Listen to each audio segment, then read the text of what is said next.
नमस्कार। तो पिछली वीडियो में हमने लास्ट जो टूल के बारे में जाना था वो था रेड आई टूल। अब हम उसके आगे चलते हैं। रेड आई टूल के बाद आता है हमारे पास ब्रश टूल। ब्रश टूल का सबसे बेसिक जो इसमें काम है कि ये फ़ोटो को एक न्यू लुक देने में और उसकी ब्राइटनेस बढ़ाने में और स्पॉट्स वगैरह को हटाने के लिए। फिर दूसरा इसका उपयोग होता है कि जैसे स्ट्रोक पेंटिंग करना या मास्किंग करना, उसमें इसका यूज़ ज़्यादातर किया जाता है। ये ब्रश टूल है।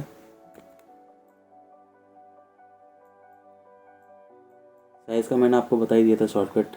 बाकी मैनुअली साइज़ इसका छोटा बड़ा करना हो तो आप ऊपर यहाँ पे जाके कर सकते हैं। ब्रश का साइज़ यहाँ से उसके अकॉर्डिंगली जो आपको साइज़ चाहिए वो साइज़ आप ले सकते हैं। ठीक है। उसके बाद इसमें ब्रश टूल के बाद आता है पेंसिल टूल। दोनों का वर्क कोई सेम ही है। यूज़ ये देखना है कि कहाँ आपको कब कैसे टूल का यूज़ करना है, आप क्या बना रहे हैं, उसके अकॉर्डिंगली आप ये यूज़ कर सकते हैं।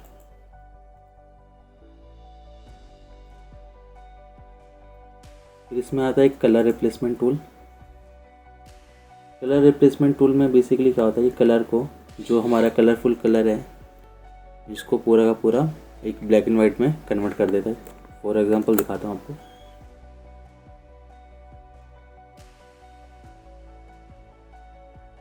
ये कलर जो है हमारे इसमें पिक्चर में, उसको पूरा रिप्लेस कर देगा, पूरा ब्लैक एंड वाइट में कन्वर्ट कर देगा। ठीक है, क्लियर है।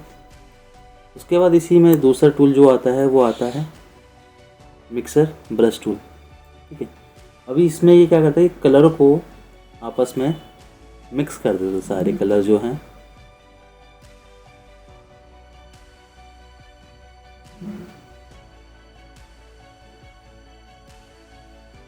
क्लियर है।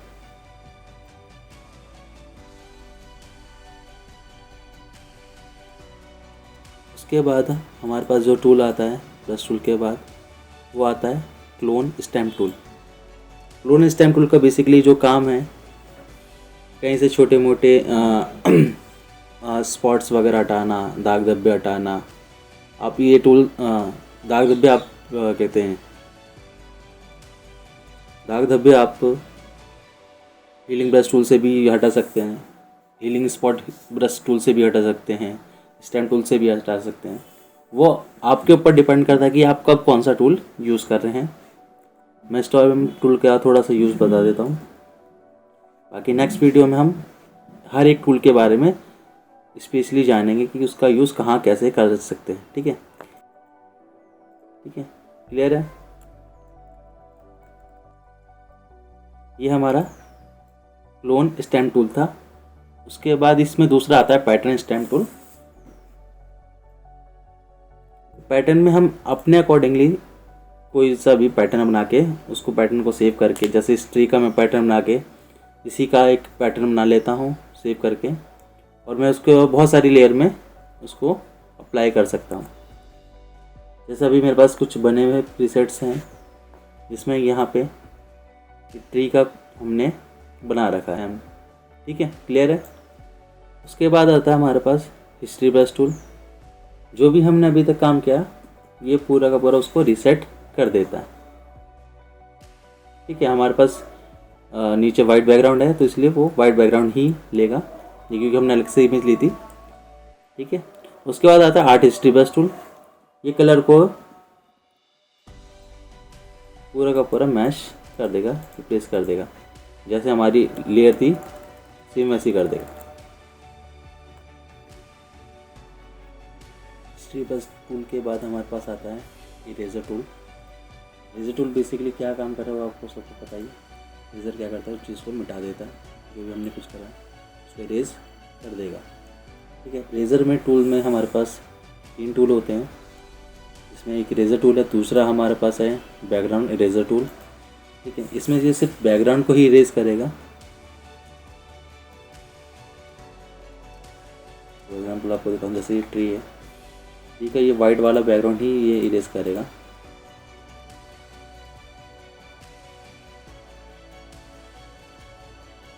कोई दूसरा बैकग्राउंड ये इरेज नहीं करेगा। ठीक है, क्लियर है।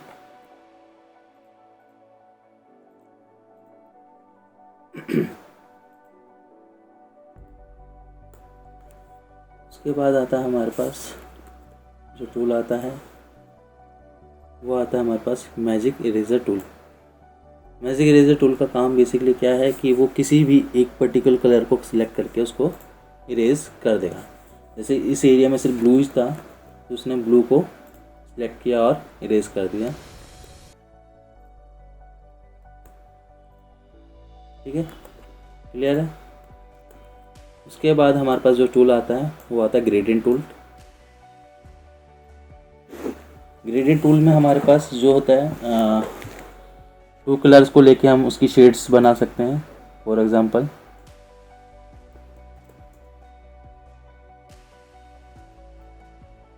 इसमें ब्लैक और ब्लू की टोन है, इसको हम अपने हिसाब से अकॉर्डिंग इसके प्रीसेट को चेंज कर सकते हैं। कुछ बने बनाए भी होते हैं, जैसे यहाँ पे बेसिक्स में है, बेसिक्स में ब्लैक एंड वाइट का है। और उसके अलावा ब्लूज़ खोलते हैं तो ब्लूज़ में हमारे पास वाइट ब्लू है, रेड ब्लूज में है, रेड एंड वाइट में है, ग्रीन ब्लू और रेड में है। अलग अलग कलर के प्रीसेट्स बने बनाए हैं इसके अंदर। आप चेंज करना चाहते हैं तो अपने अकॉर्डिंगली यहाँ से इसको का कलर चेंज कर सकते हैं।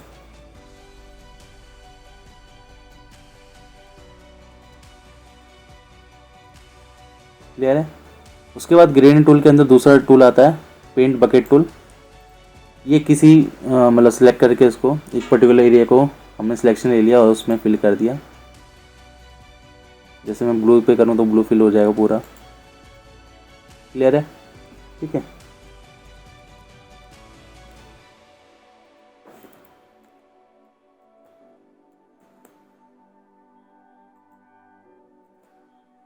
उसके बाद हमारे पास जो टूल आता है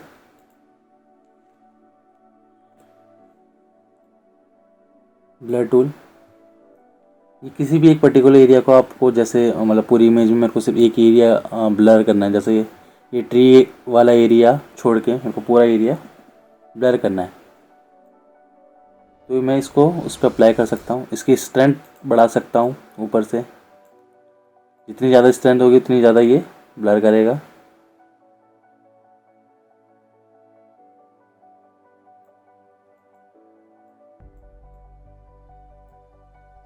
और इसकी स्ट्रेंथ मैं अपने अकॉर्डिंगली भी कम कर सकता हूँ। क्लियर है। उसके बाद इसमें ब्लर टूल के बाद आता है इसमें शार्पन टूल। शार्पन टूल का काम क्या है, जैसे सपोज मान लो ये एरिया हमारा शार्प नहीं है तो हम इस एरिया को शार्प हल्का सा कर देते हैं। देख रहे हैं आप, ये एरिया इसके एजेस क्लियर अब नज़र आ रहे हैं, जो एजेस क्लियर नज़र नहीं आ रहे थे।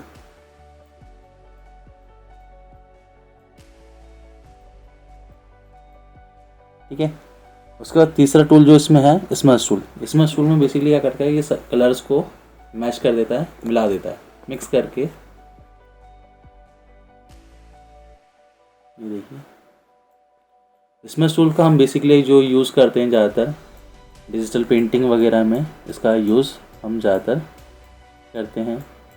बाकी अपने अकॉर्डिंगली हमें क्या बनाना है क्या नहीं और कहाँ इसका यूज़ करना है, हम उसके हिसाब से इसका यूज़ कर सकते हैं।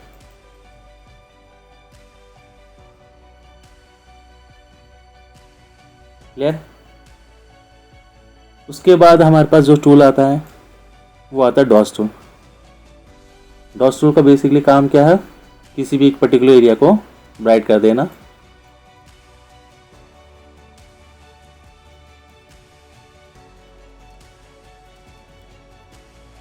और उसके बाद दूसरा जो टूल है इसके अंदर बर्न टूल। बर्न टूल का पता ही आपको, जला देता किसी भी एरियाज को हमने वो करना है। जैसे हमने ट्री को अप्लाई किया तो ये ट्री पूरा का पूरा डार्क हो गया, मतलब जल सा गया।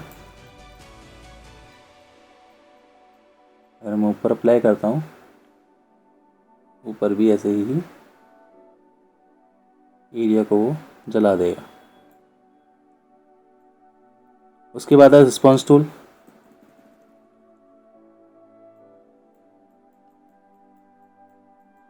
रिस्पॉन्स टूल क्या करेगा, एक पर्टिकुलर एरिया को ब्लैक में कन्वर्ट करता जाएगा।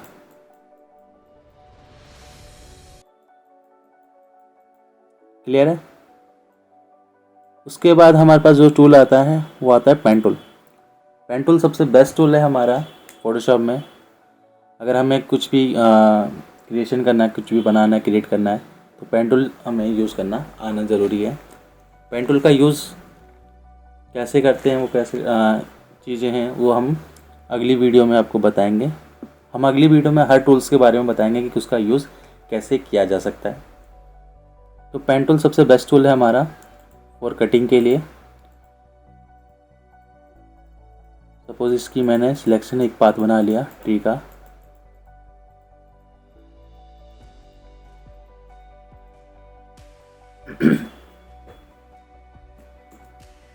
ये इस पेंसिल टूल से हमने सिलेक्शन लेके इसका एक पाथ क्रिएट कर लिया। अब मुझे इसमें कुछ करेक्शन करना है, तो इसमें और भी टूल हैं। जैसे इसमें फ्री फॉर्म पेन टूल है, एक तरह से फ्री हैंड है, इसको हम अपने हिसाब से भी इसको मूव कर सकते हैं। जैसे इसका एंकर छोड़ेंगे और कंट्रोल एंटर करें तो इसकी सिलेक्शन ये ले लेगा। उसके बाद इसके अंदर तीसरा टूल जो आता है वो आता है कर्व पेन टूल, जिसमें हमने कोई भी पाथ बनाया था। जैसे सपोज मैंने पेन टूल से एक पाथ क्रिएट किया, ठीक है। अब मुझे इसके अंदर कर्व लाना है, तो मैं क्या करूँगा, कर्व टूल को सिलेक्ट करूँगा और एक पॉइंट को सिलेक्ट करके उसको मूव कर सकता हूँ, ठीक है।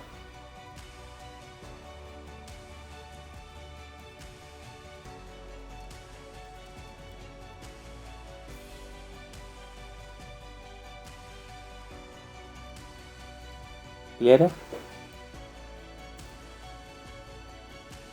उसके बाद जो इसमें और टूल आते हैं, जैसे ऐड एंकर पॉइंट। मैंने एक पाथ क्रिएट किया, इस पाथ के अंदर मुझे कुछ शेप्स बनानी है और एंकर पॉइंट की ज़रूरत है, तो ऐड एंकर पॉइंट का यूज़ करूँगा। सेंटर में एक पॉइंट डाल के मैं इसको और ज़्यादा एक न्यू पाथ क्रिएट कर लूँगा।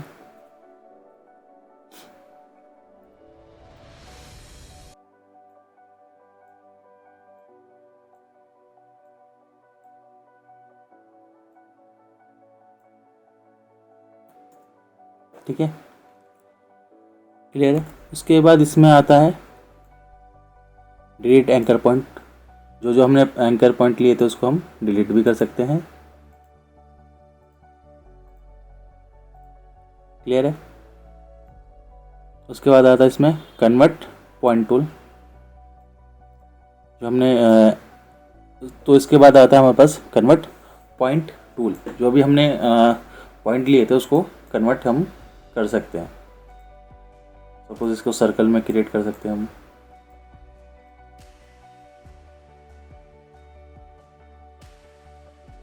कोई भी शेप अपने अकॉर्डिंगली बना सकते हैं।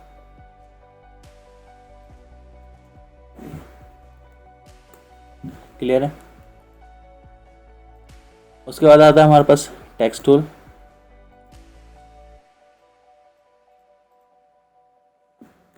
आप कुछ भी टाइप, जो भी आपको पोस्टर बनाना है तो पोस्टर बनाने के लिए उसमें टाइप करने की ज़रूरत पड़ेगी। टेक्स्ट टूल है, उसमें फिर वर्टिकल टेक्स्ट है, आपको वर्टिकली टाइप करना है, कुछ वर्टिकल भी टाइप कर सकते हैं।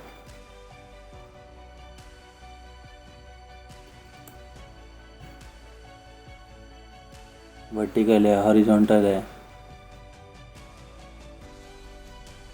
ये स्ट्रोक टेक्स्ट टूल है, इसमें आप अपने हिसाब से स्ट्रोक डाल सकते हैं और कोई भी कलर फिल कर सकते हैं। जैसे इसमें मैं सपोज़ वाइट कलर फिल कर देता हूँ। ये देख रहे हैं आप।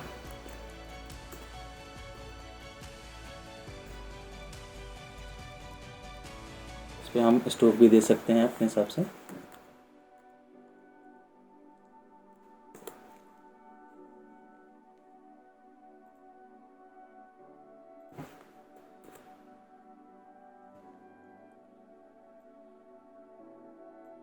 उसके बाद आता है हमारे पास पाथ सिलेक्शन टूल। अब जो भी हमने पेन टूल से पाथ बनाया था उसको हम सिलेक्ट कर सकते हैं दोबारा से।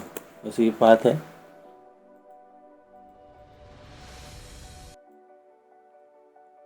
ठीक है, इस पाथ को सिलेक्ट करने के लिए हमारे पास पाथ सिलेक्शन टूल है जिसकी शॉर्टकट कमांड ए है। क्लियर। ये फिर डायरेक्ट सिलेक्शन टूल, इसको डबल क्लिक करेंगे तो ये उस एरिया को सिलेक्शन कर लेगा और उसको आप अपने अकॉर्डिंगली मूव कर सकते हैं। जो शेप देनी हो वो शेप दे सकते हैं।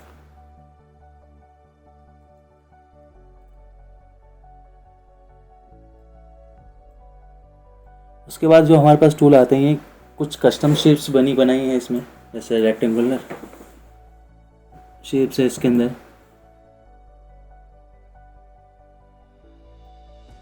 रेक्टेंगुलर शेप है।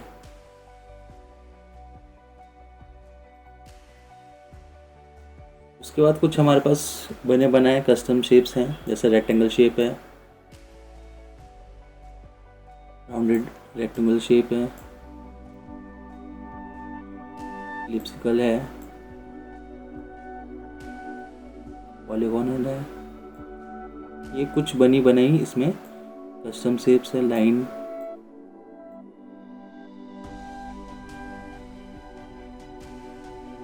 और उसके बाद कस्टम में आप जाएंगे कस्टम शेप्स में तो और भी ज़्यादा आपको अलग अलग शेप्स मिल जाएगी। जैसे ये ट्री की है, लीफ है, इसमें लीफ है, ट्री है, अलग अलग शेप्स आपको बनी बनाई मिल जाएगी। क्लियर है।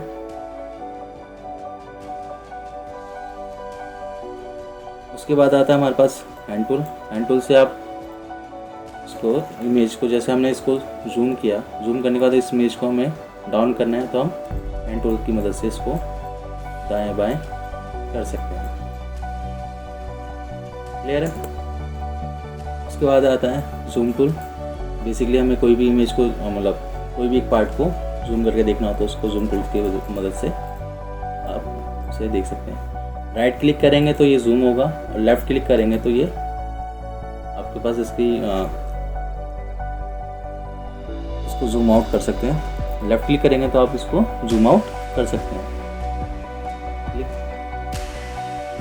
क्लियर है। उसके बाद हमारे पास आता है एडिट टूल बार को, अपने हिसाब से आप इसको एडिट कर सकते हैं। उसके बाद यहाँ पे हमारे पास दो कॉलम दिख रहे होंगे, जिसमें ऊपर वाला हमारा फोरग्राउंड कलर कहलाता है और नीचे वाला बैकग्राउंड कलर। ठीक है।